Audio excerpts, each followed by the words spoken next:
Hi everyone, so welcome to my interview series where I'll be interviewing a variety of experts on different topics. And today we are talking about how to sleep better.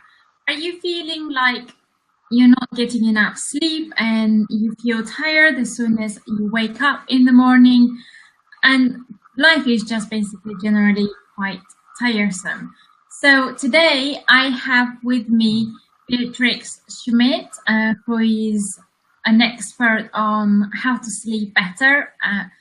And my name is Mira Rutter, and I help business owners and freelancers to create time for what matters to them most and to feel more in control of their lives. So it's a great pleasure to have Beatrix today. Beatrix, would you like to introduce yourself? Yes, so thank you for having me on your set of interviews. It's been great to talk about, how we can help your audience as well. So my name is Beatrix Schmidt, and I am a reformed trouble sleeper.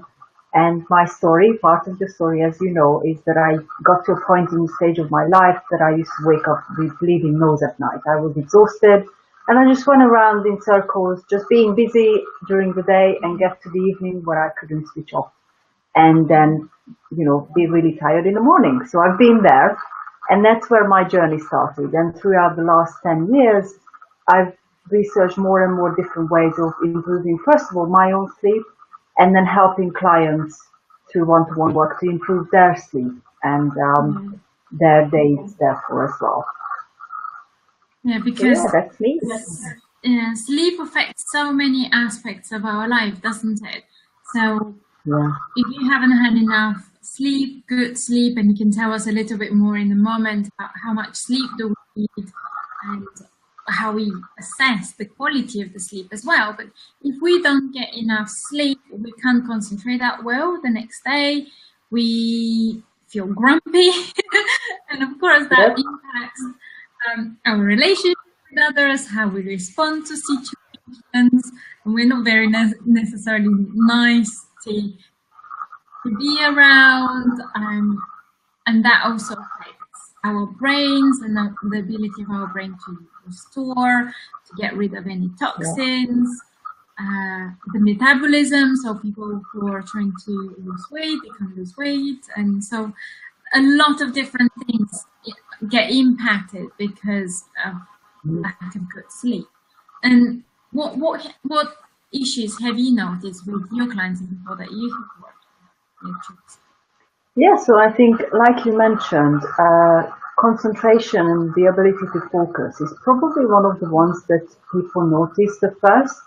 Yeah. And the other thing is actually waking up in the morning feeling energized so they can get going during the day. So it's almost a bit of both, where morning waking up tired, not having enough energy, and then during the day not being productive.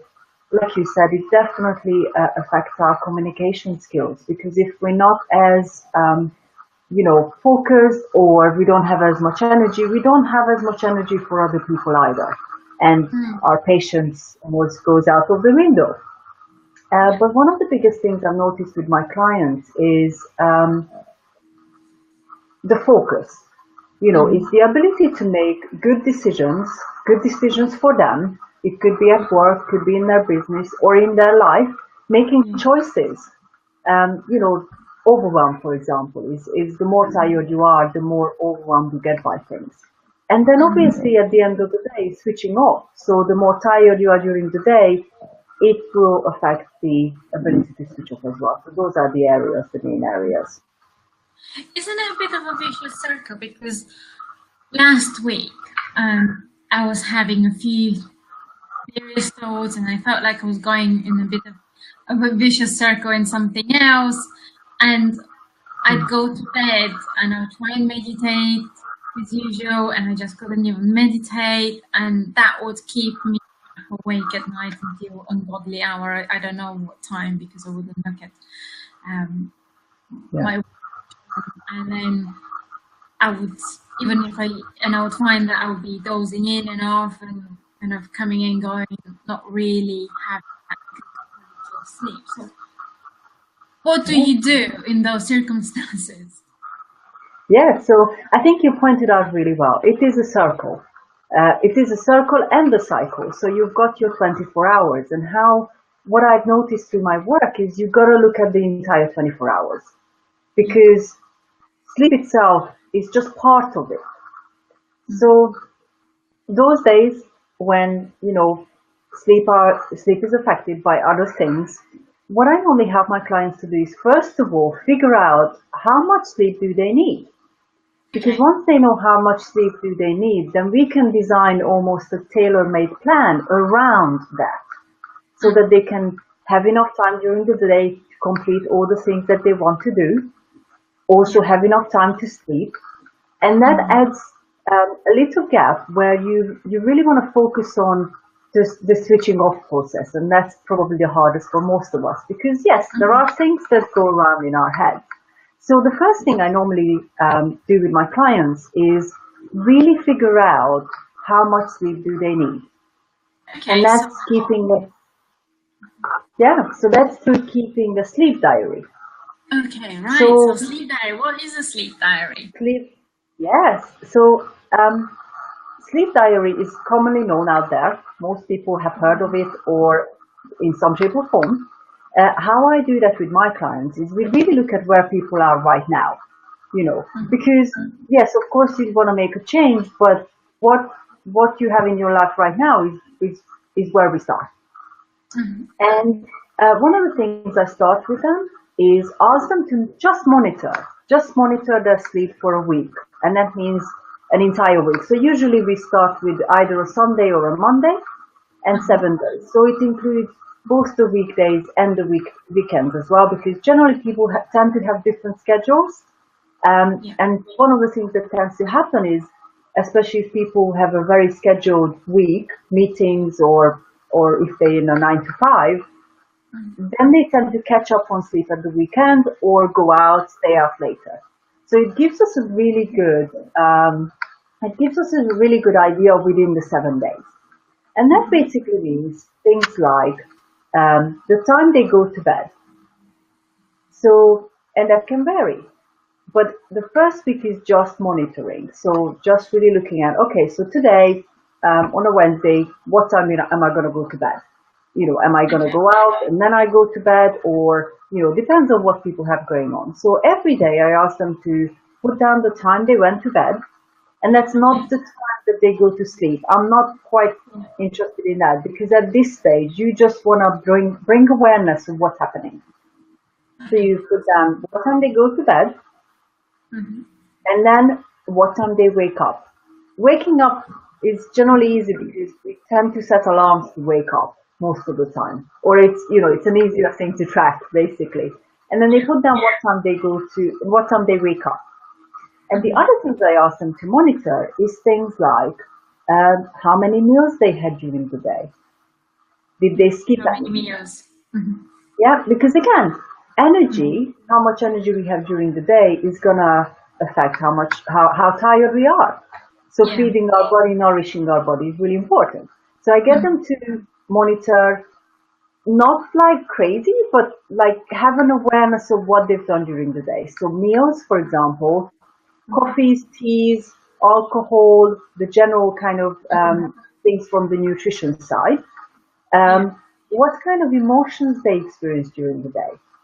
Because again, emotions will affect how we sleep. If we get really either angry or annoyed or upset or frustrated towards the end of the day, then it's going to keep us awake. And also, if we're very excited about something, that's also going to keep us awake, probably for longer. So looking at their emotions. The other main thing is how many breaks they had, if they had any. So lots of the times what happens again is people go and work without breaks, and they do 6 hours in a row not getting up from their desk. Yeah, that is something. Yes, absolutely. We all been there. I'm sure we all been there. Or just, spend an hour on Facebook not realizing it's been an hour on Facebook, or, it's part of life now. And then depending on the client, I would pick a couple of other things, depending on literally what's their problem.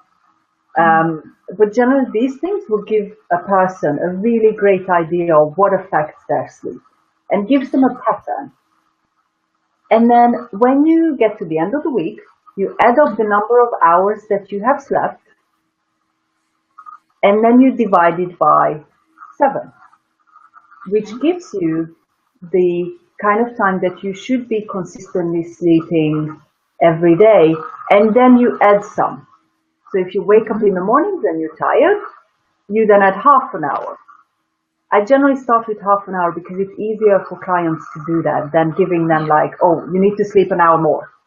You know, maybe life doesn't allow them to do that, but half an hour is generally good. And if you imagine 30 minutes times 7, that's going to make a massive difference for them to feel more energized. So that means you're looking at it as in total sleep rather than per day. Yeah. Okay. And then, and then basically where you go from there is you make it consistent. So every day you should be sleeping the same amount of hours.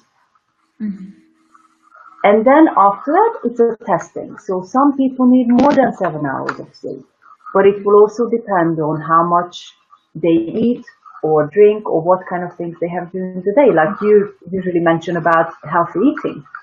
So then we have more data to be able to say, okay, well, I can see that I possibly maybe skip lunch all the time. So introduce lunch. Because introducing lunch will give more energy, which means you're going to change the way you need sleep as well.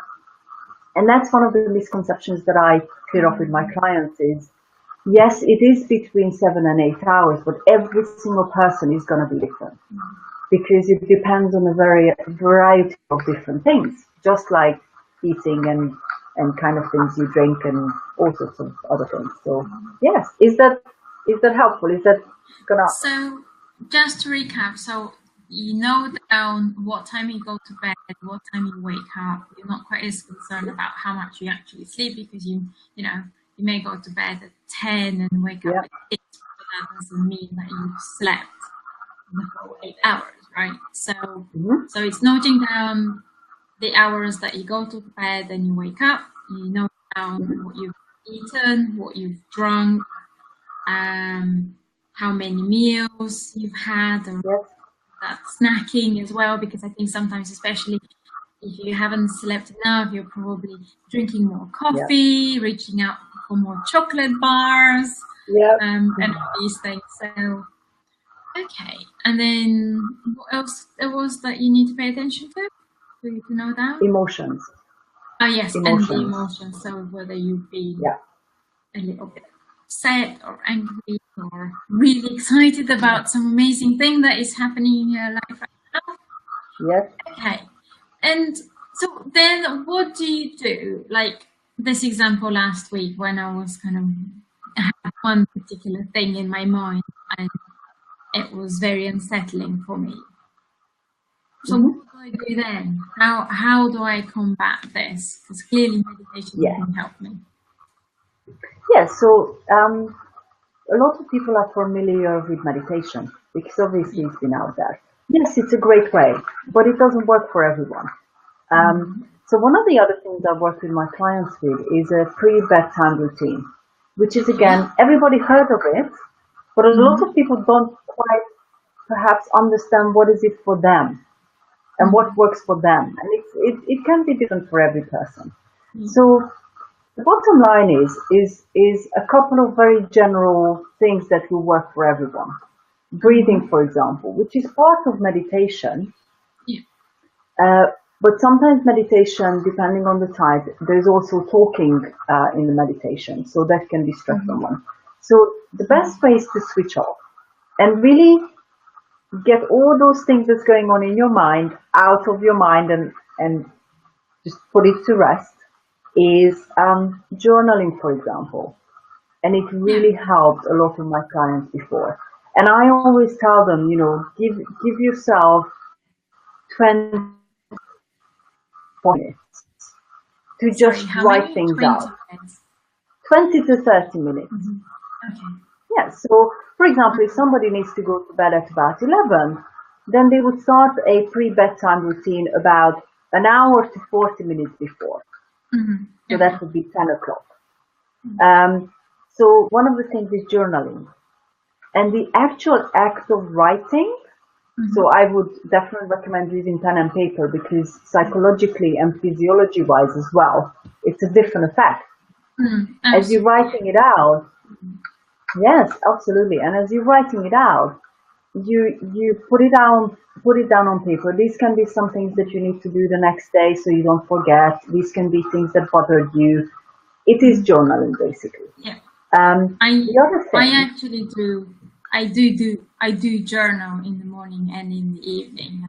What things what three great things happened today, and almost like a mini coaching as well. And then what could I have done differently, and how can I improve things for them? So yeah, it is part of what I do. But I guess sometimes you can write never as well, and sometimes it's just I think it's whatever's going on. Absolutely. Okay, so journaling. And I think one of the and then I think one of the things with the journaling is actually understanding that it's the process of journaling is also to close the day. So when I work with my clients, I actually ask them to prepare for it. It's not about getting more worked up about something. It's almost a letting go process where you just gonna spend 20 to 30 minutes writing down things and preparing yourself to sleep.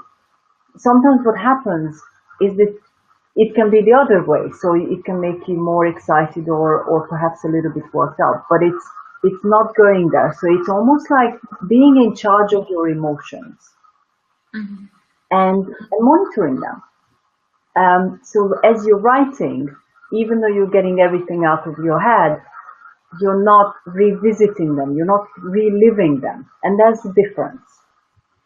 So when I work with my clients and they struggle with that, and often at the beginning it is a struggle because it's a new habit you're creating, just like from all the coaching tools that you use. You're creating something new, but it's letting it go. And often I get my clients to say, you know what, yes, the day has ended and this is my way to switch off. And when you say that out loud, your brain gets it. Over time, it takes a while, but it gets it. And then the other thing I get my clients to do, again, this can be quite personal. Meditation does work, not with everyone and not every day. The other biggest thing is not punishing or feeling guilty about not falling asleep straight away. Because there are days when it's just not going to happen straight away. I get those days too. I'm not perfect, but I know what tools and how to prepare for it. So it's accepting that's okay. And even if you've got a day when you're in different stage, it's just being okay with that. I don't know if one of the coaching tools you use, that's one of the things I use with my clients, is writing a journal, writing a gratitude list. So first journaling. So would you have, normally I have that gratitude list in the morning, and then in the evening, it is like a gratitude, but not quite the same. So the things I would suggest is, like, in the morning, write 3 things you're grateful for. And in the evening, by reflecting on the 3 great things that happened in your life, it is a form. It's not quite the same, but at the same time, it is a form of appreciation of things that you have done well in the day. Yeah, I think one of the things that works with me and my clients is shifting that to the evening, where after your journaling, that's when the emotions can go crazy again. You either get upset or excited or something, and then doing a appreciation or gratitude list afterwards puts everything else at peace. So everything that happened during the day, you are then grateful for and almost let go, because you're like, okay, so I've done my best today. And that's all I could do for today, and that's okay. And it changes the feeling, because a lot of the times when we still our mind is racing, we're still feeling all those feelings, and we're still going through that, and you know, it happens with me sometimes when I'm very excited about something, and just by doing the gratitude list, I'm like, yes, I am excited, but I'm also appreciating the fact that if I don't get sleep tonight, tomorrow will be a really bad day. So it's almost this switch. So did that clear it up for you? I guess it's all about different practices and trying things, because one of the things that I noticed last week, as I switched to meditation that I had done before and it worked, and last week it just wasn't working, and so I tried just to put earplugs in. I've tried to block out almost my own thoughts, and the thing about sleeping well is actually having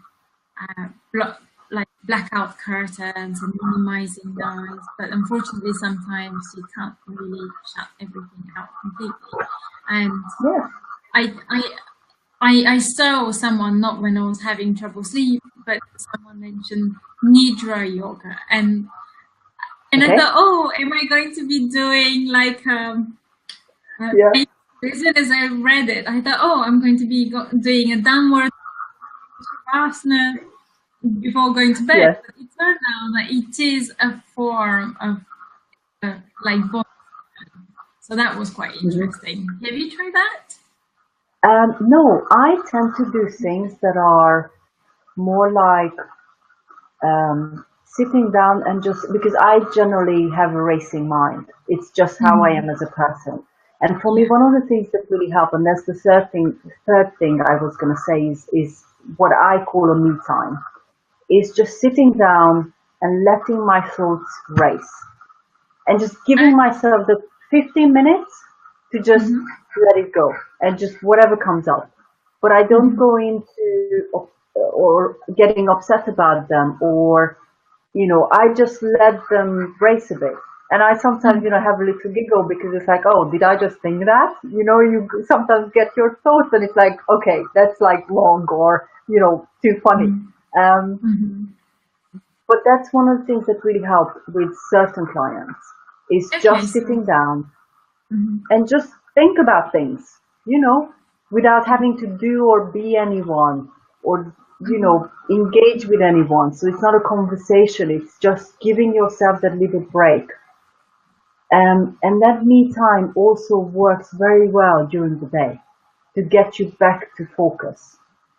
So a 15-minute break, and that's normally how I get my clients to practice it, is I get them to do it a couple of times a day, because by the time evening comes, their body would have already known what's happening. So the body will recognize the signs, it recognizes routines, which is why, you know, babies can, you know, you teach them routines, and they tend to be, most of them tend to be quite good. So it's the same. So we need to teach ourselves new routines. And it takes a while, but yeah.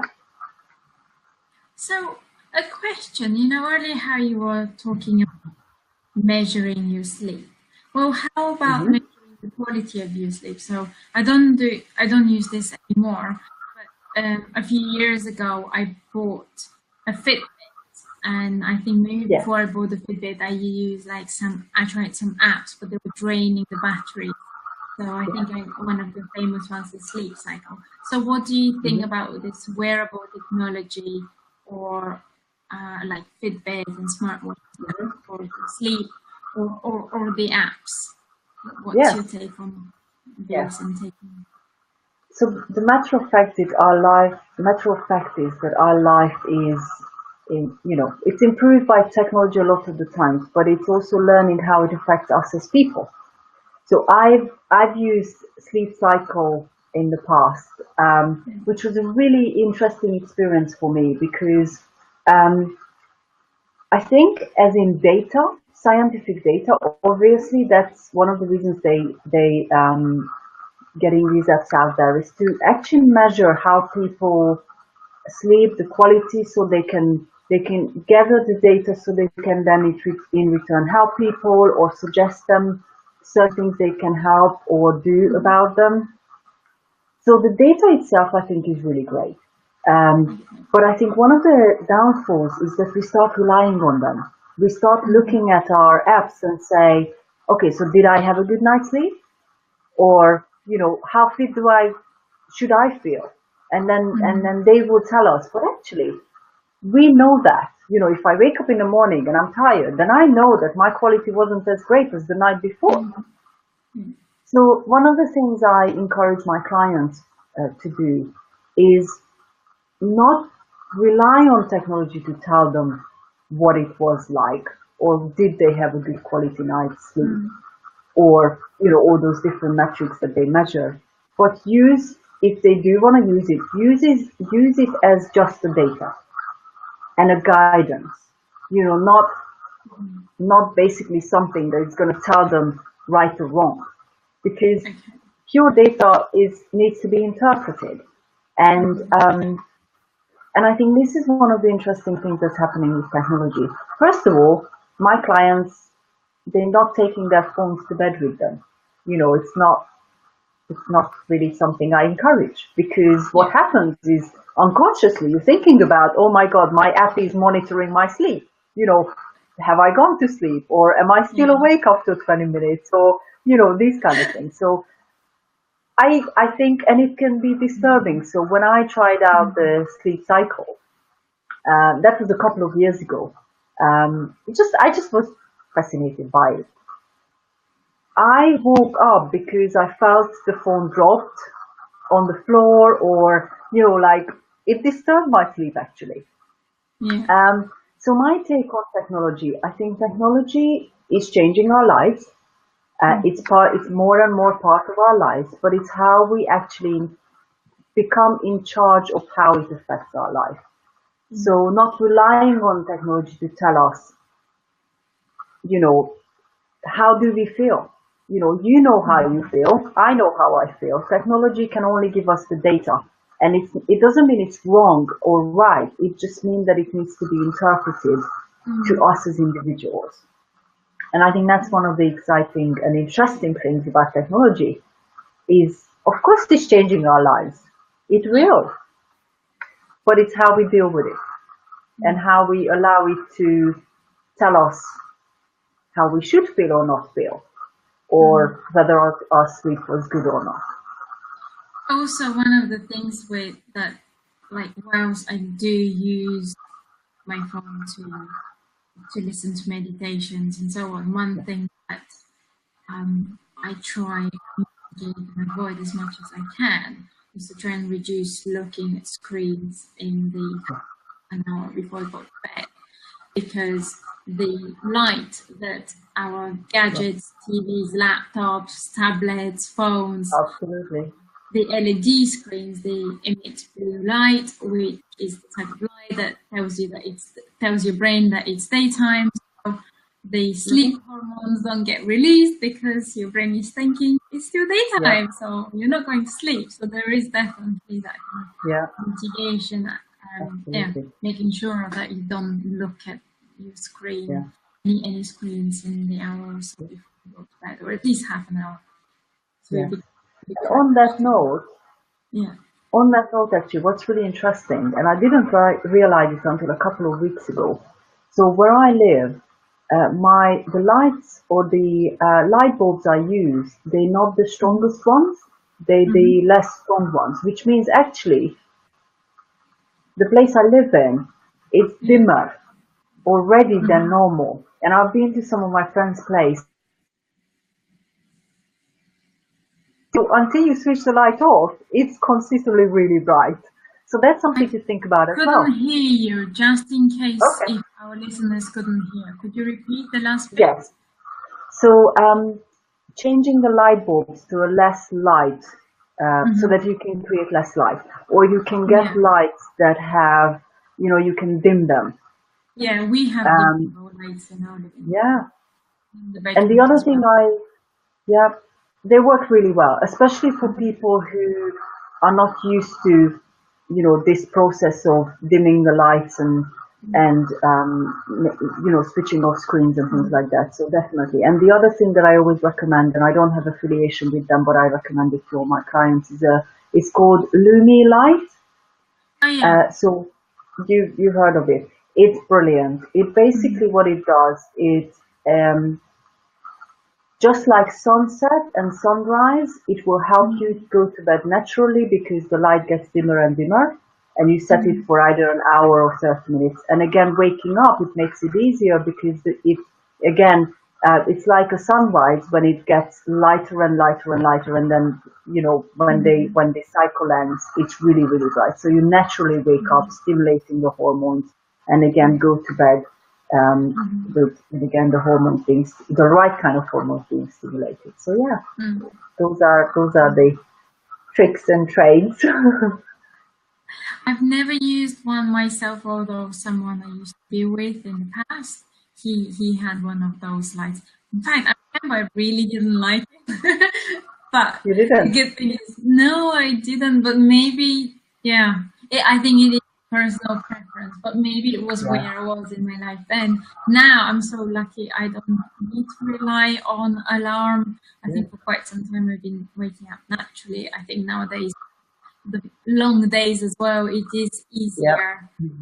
But I think it also, the fact that I get excited about what I'm going to do during the day, running my own business, it's a lot easier to get excited by rather if you're in a boring job. So I think then I definitely have that advantage. This is another thing that we discussed a couple of times when I've met with other people is personal preferences. Not everything is gonna work for everyone, but it's giving it enough time and doing it properly and committing to the process, whichever one people choose, and testing it out properly before they say it doesn't work. So there's this two angles to it. Just because you do it once, of course, it's not gonna work or may not work as well. And I think that's one of the things. I personally have a Lumi Light. I had it for years. I absolutely love it. And some people don't. It's totally personal. Yeah. Yeah, and sometimes it's about kind of evolving with things, and depending on what's happening in your life, and some things may work for you today, they may not work next year. Yeah, vice versa. So, fantastic. Well, thank you very much for this. This has been really, really interesting, Beatrix. And if people want to contact you and find out a little bit more about what you do, or do you have any freebies that you can share? How can people get in touch? So the methodology is called the Sleep Deep Method. If you Google it, you'll probably find it. That's the website as well. So www.thesleepdeepmethod.com. Freebies. I've got a video series, which is 5 short videos, about 3 to 4 minutes, which is going through different areas of how someone can improve their sleep. So that's on my website. If you go to the landing page, you will see that towards the bottom. Or reach out. I will be tagged on this video, so you can reach out to me direct and ask me any questions, or reach out to obviously Mira, and we'll liaise and get even more help if you guys need it. So. Yeah, that's brilliant. Thank you. And we'll put that in the comments below this video.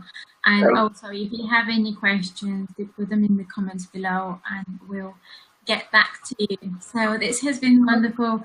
Thank you very much, Beatrix, and thank you for watching and sharing this with anyone that you think would benefit from that. I think there are many people out there having issues with sleeping well at some point in their life, if not prolonged. So I think everyone can benefit of the great tips that Beatrix has shared with us today.